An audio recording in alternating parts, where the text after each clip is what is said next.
ତୁମ ପରି ପିଲାଟିଏ ମୋହନ, ଗରିବ ଘରର ପିଲାଟିଏ। ସେଥିରେ ପୁଣି ଭଗବାନ ତାର ବାପାକୁ ତା ପାଖରୁ ଛଡ଼ାଇ ନେଇଯାଇଛନ୍ତି। ଘରେ ମା ଛଡ଼ା ତାର ଆଉ କେହି ନାହାନ୍ତି। ମା ପର ଘରେ କାମ କରି ଘର ଚଳାଏ। ଦିନେ ମୋହନ ସ୍କୁଲରୁ ଫେରି ଆସି ଖାଇ ବସିଲା।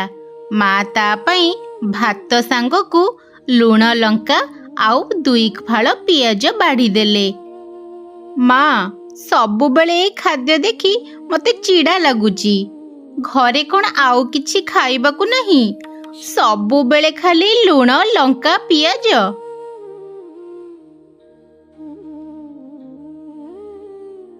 ତୁ ତ ଜାଣିଛୁ ରେ ବାପା, ଘରେ କେତେ ଅଭାବ।